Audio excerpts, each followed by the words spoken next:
Ghosts Out of the Cave, Retrotech and LOWTECH Voices. I'm thrilled to introduce you now to our next speakers, Loïc Rogard and Cédric Carles from the collective Atelier 21. Atelier 21 is a citizen laboratory and studio that fights to advance the energy transition. Cédric Carles is an artist, transition designer, and director of Atelier 21 in Paris. He's passionate about energy issues and develops artistic and ecological interventions in the public space.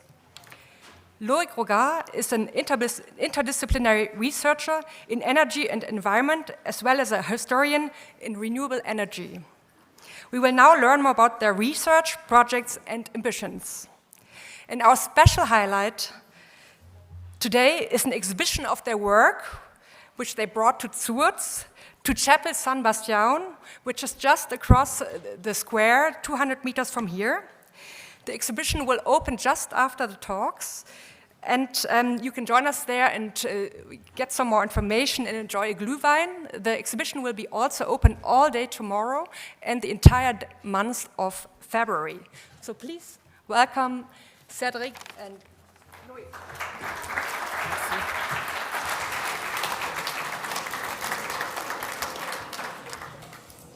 Hello, everybody. Hello, everybody. Really impressive to have all of you here today. So I would like to thank you, Engadin Art Talk, for inviting us. Of course, when you asked us to come, we was really glad, and we take this opportunity to share with you our research, our innovation, our collective implication through the climate change and the resources problem.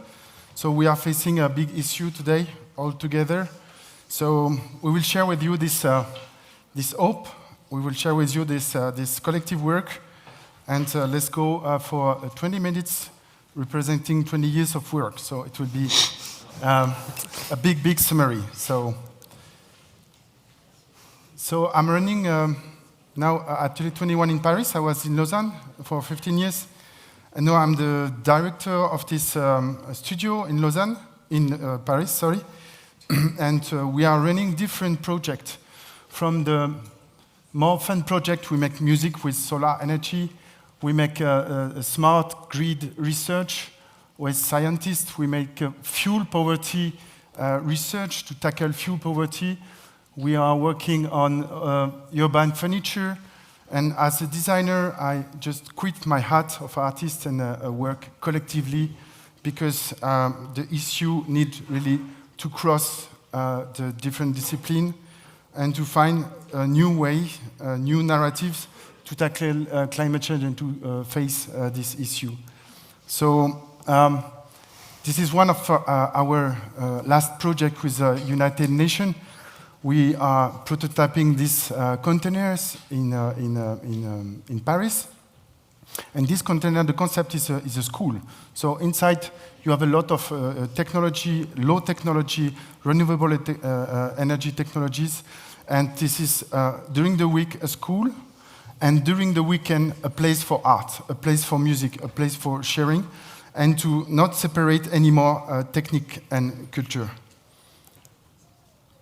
But today, I want to focus on one of our projects that is really fun. It's like to talk about energy, but without talking about climate change, just to have fun all together.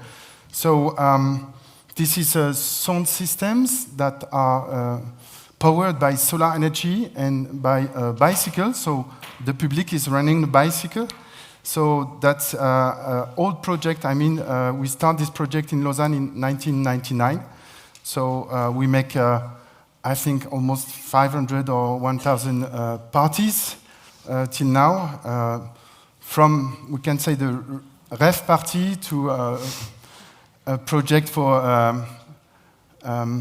art center or schools or in public spaces. And here you can see now it's a network, so there is a real community through Tel Aviv, Hong Kong, Paris, Marseille with Loïc. There is a group also in Zurich. This is some picture about some parties we have done This is the Pays Basque machine. Here in San Sebastian, here is the Hong Kong family. They are running also in China. They are touring also in Vietnam. So it's, for us, it's important that to be also in Asia and to have these people here. Sometimes we say that this project is a cheval de Troie, a Troy horse, because we talk just with music, with party all together. It's conviviality totally. And then after that, we can talk about energy and other topics. Here is a party in a Nuit Sonore in Lyon. Of course, we have also some collaboration with artists for a long time. We collaborate with Ninja Tune in London. This is a picture of our collaboration with Thomas Saraceno during the Art Miami 2018. The installation was albedo all around solar energy, and we was making the sonor design about this for this installation. And of course, because we are music lovers, we put some tracks and we put some recording of different machines everywhere. We are supporting also young artists. This is also a musical curatorial project for emerging artists. So this is a web radio hosted by solar energy in Neuchâtel, in Switzerland.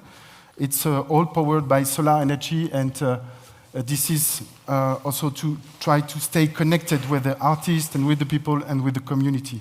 So, and as we say, this the party is financing research, and this project, Solar Sound System, was financing this research that we present to you, PALEO-ENERY.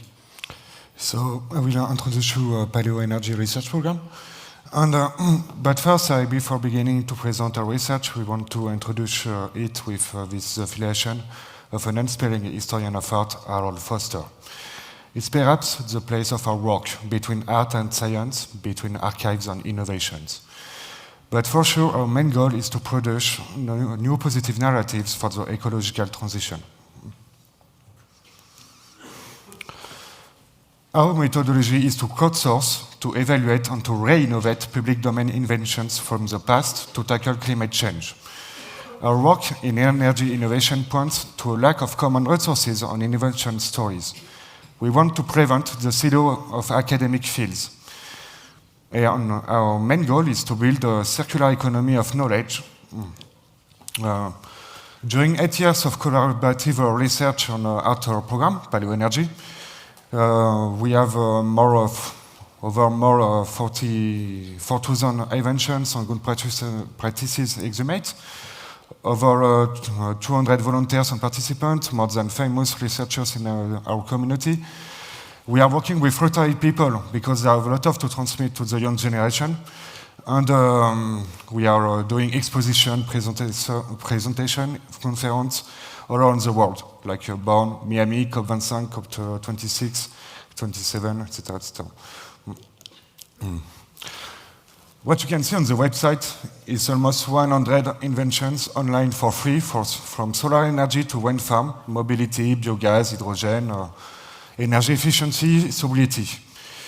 But it's also about science fiction, art, writers, and not only matching stories. Our website is translated in 5 languages to touch over linguistic territories. And this is a pioneer of solar energy, Augustin Mouchot, and we will tell you more about him after. We have some Porsche. It's an electric Porsche. It's the first Porsche was an electric car.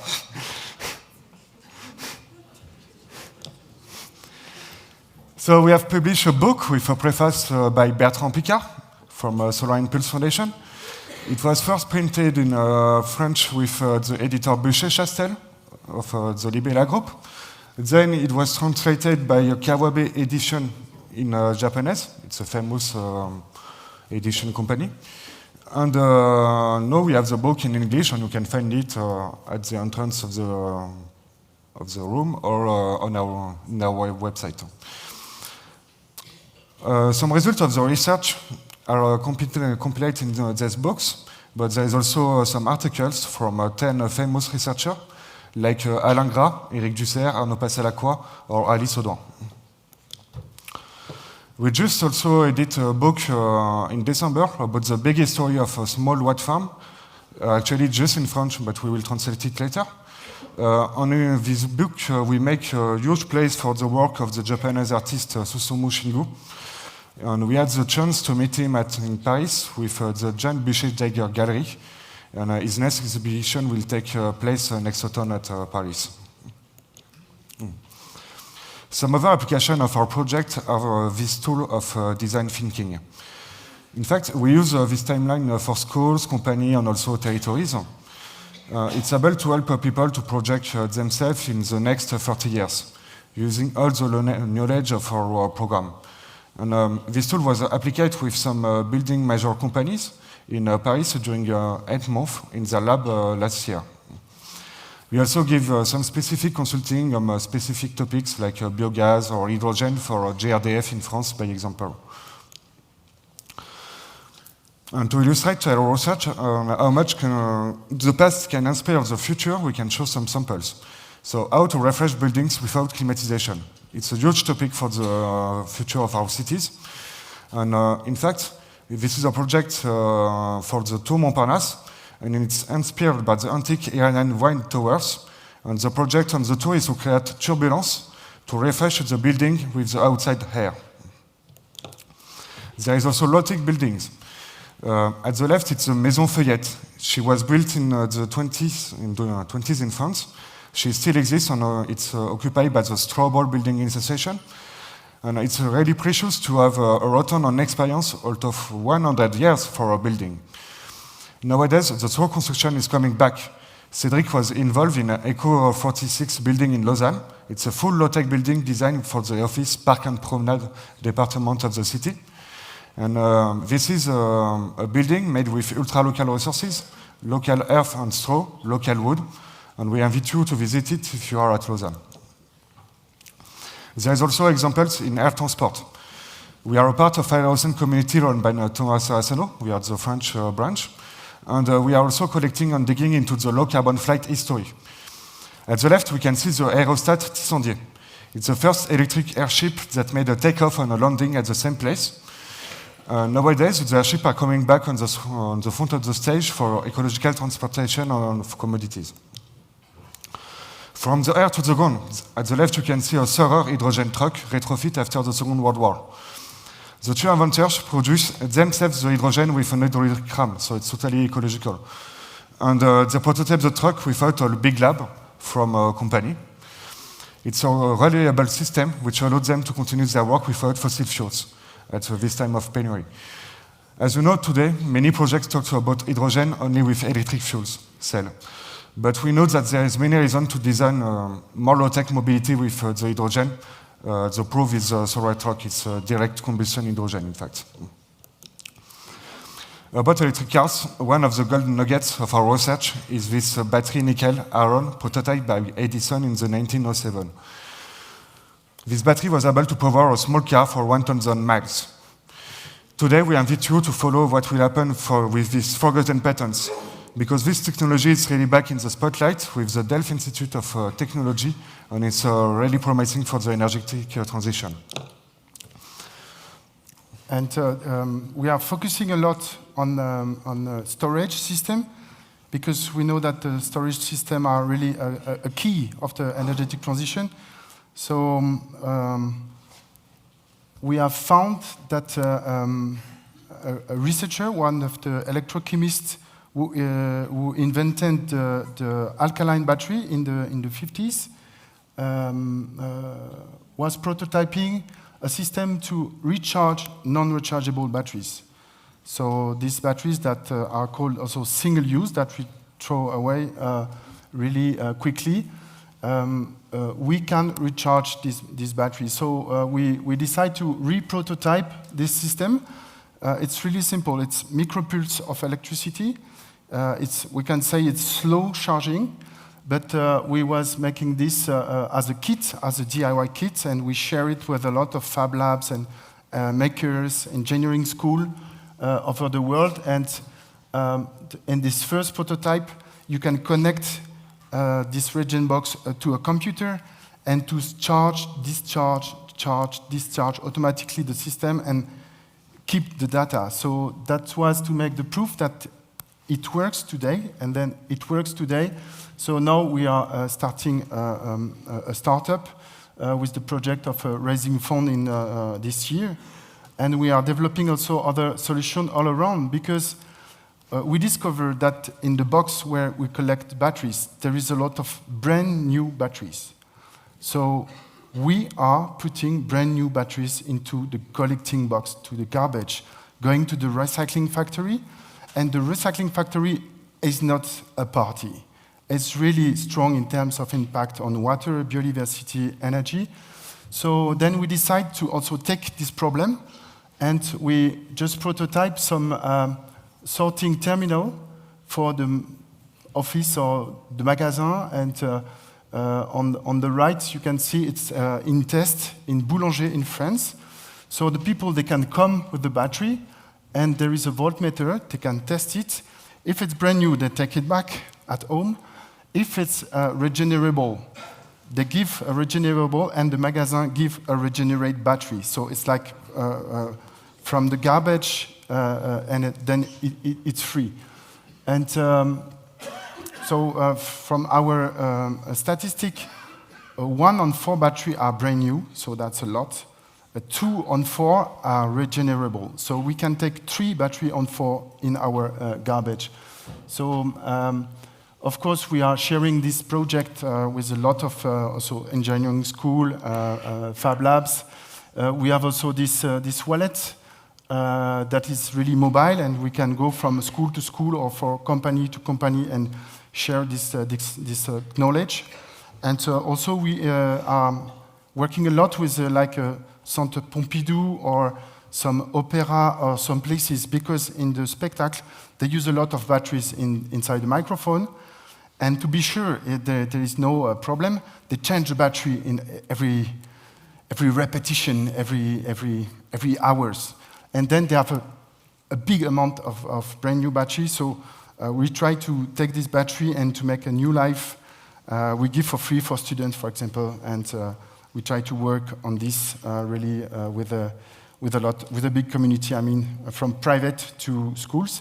And also, just to finish on this project, we share a lot with the African school, African fab labs, because this battery is a big problem also in Africa in terms of pollution and also economically, because we must notice that the price of the battery in Europe are almost the same than in Africa. Most of the population don't know what to do for facing the big ecological issue of the next 30 years. With this project, we showed that it's possible to tackle climate change. There are many solutions already done, and these solutions are in public domain. And now we have the technology, the new business model, the Fab Lab makers community to re-innovate on these open source patents.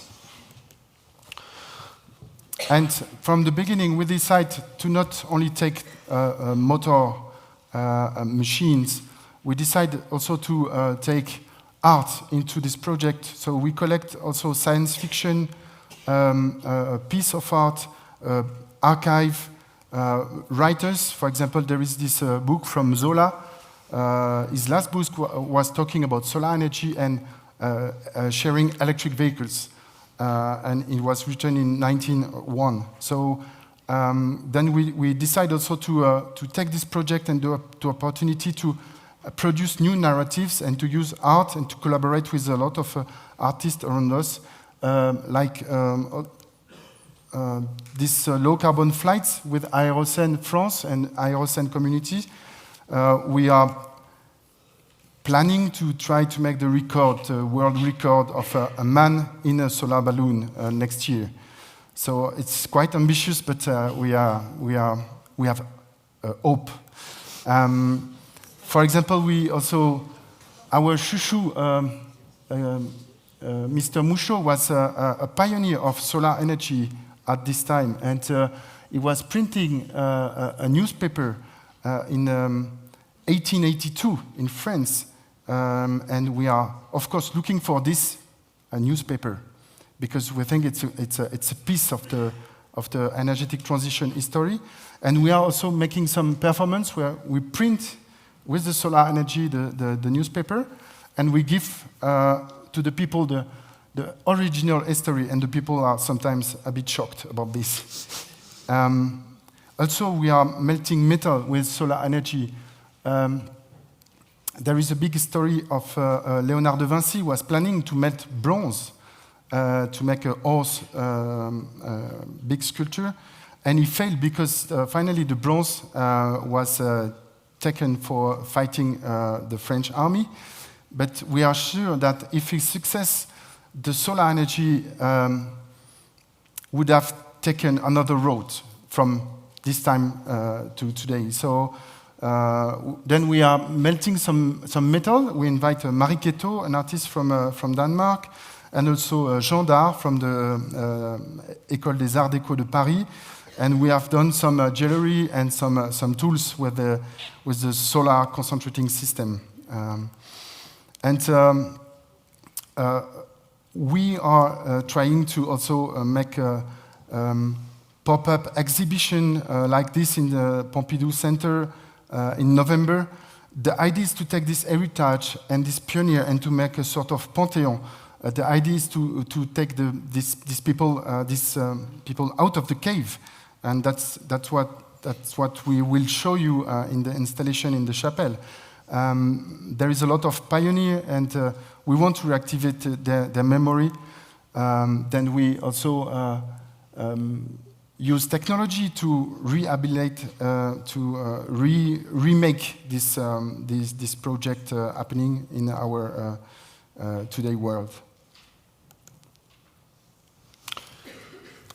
We have a project, and we have a museum to reactivate the memory of this low-tech patrimonial. It's a virtual museum, actually, and we will show some picture.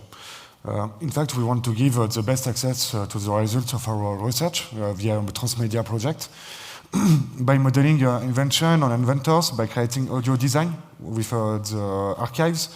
In fact, we give a second life to these forgotten inventions. So here you have some picture of the museum. You can see there is audio, text, but also 3D, which is working when you visit it. And on our website, you can visit the virtual museum with a VR cask or by your computer. We also have a street art program. This is an immersive experience. It's built as an open showroom in the street of Paris, or everywhere, in fact. And on the street art poster, you can flash QR code to get a 3D model on reality virtual of the invention in front of you in the street. And you can also have audio design, and you can take a picture with your friends. And I think it's better than Pokemon Go. Yes. In the certain district in Paris, it's really a place for street art. So that's why we decide to make first this museum really in the street for the people. Then the people are really curious, and they can discover this big history. And we really want also to fix a small museum in the containers, and to fix this idea that we have this old patrimonial and to have to conserve it, to keep it, and to try to enlighten the people in different countries to take back this archive and to conserve and to make new things with this. So this is the small drawings of the museum in progress. So we hope to open this year. We have we collect a lot of pieces, old batteries, books and stuff. There is a lot of people. They give us also some material because it's really collaborative, and sometimes they don't know what to do with these things. So then the idea is to exhibit and to make a sort of a musée des arts et métiers with the energetic transition object. And of course, we will propose you to participate and to write the next page of the project all together. So thank you for your attention.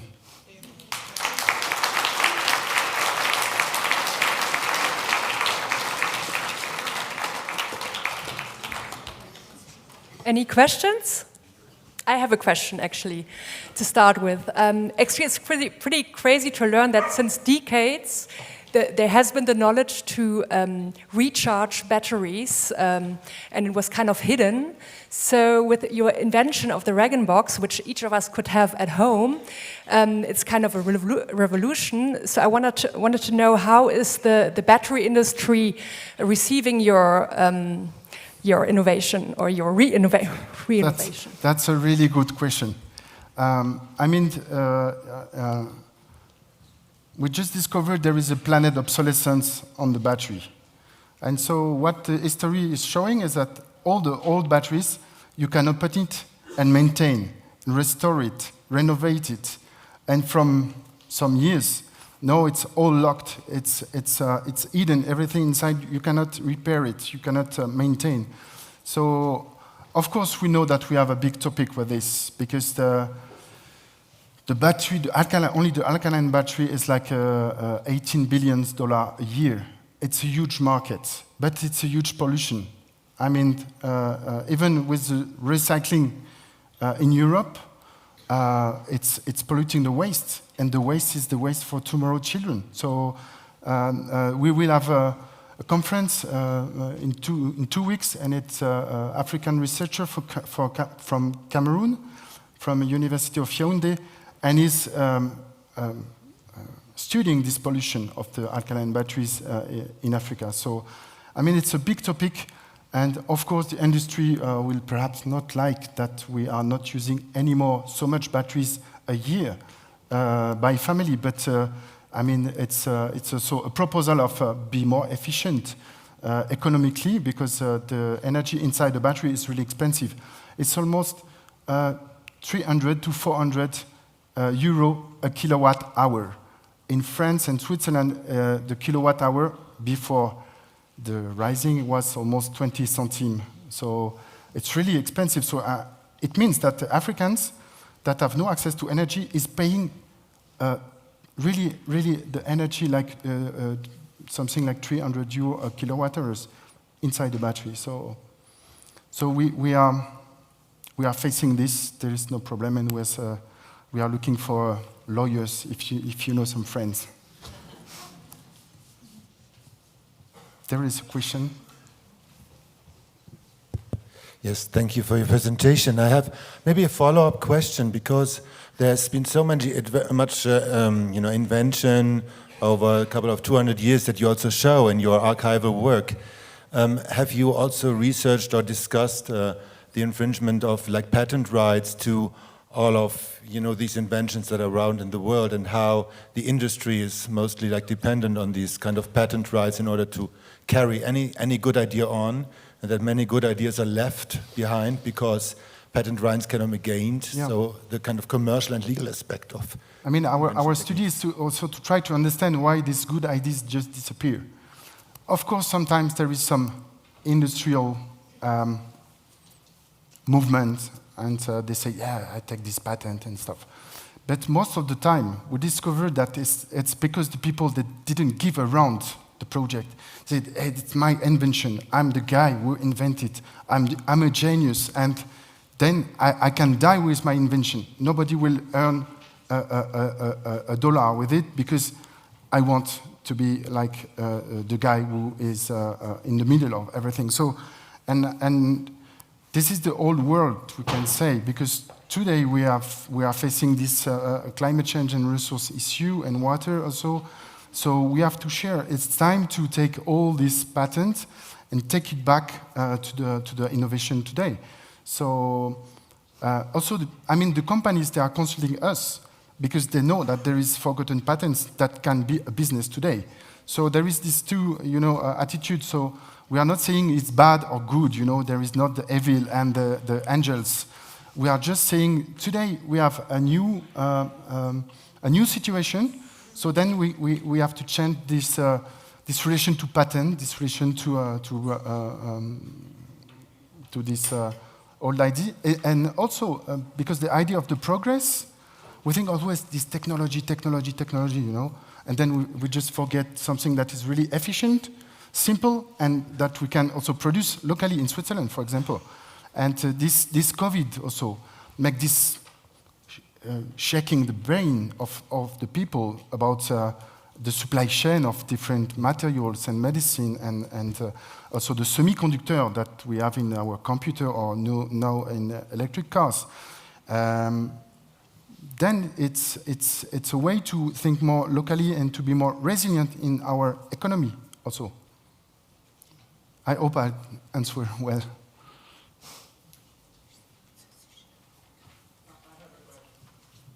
Yep.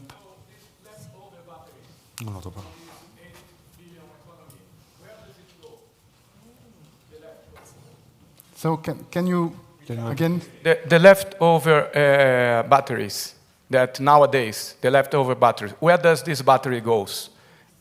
Who take care of it? There is 80 billion business, as you said. So I mean, the leftover, where it goes? So in Europe, it's 216,000 tons a year. But in the most efficient country, like Switzerland, is recycling 70% of this battery in the box. So, I mean, 30% is going to the garbage, incinerators or landfill. So, in France, it's almost 50%. But, for example, in Africa, there is no system. So, it's going to the water, finally, after years and years. So, but in Switzerland, in France, also, it's going to water, finally, a part of this. But also because we are consuming a lot, perhaps there is more in the water in France than in Africa in some countries, because we use a lot of batteries. And these batteries, AA, AAA, it's growing. It's a market growing. Some people, they think, no, it's battery from the grandparents. No. It's growing like 9 to 10% by year, by country today. So it's still a market active. The companies, hello? The companies who sell the batteries, they are not responsible to take care of this 30% or more that has nowhere to go, have to be in the... It's not the companies who should take care of it, if they sell it and make profit with that? If I understand your question, for example, in France, for each battery sold, there is a tax on it that is going to the collecting box and the factory behind. But it's not the case of every country. In Europe, United States, to be honest, I didn't know what is the collecting system. But it's a big question of economy, ecology, and also to teach the people, to educate the people that don't put this in the garbage anymore.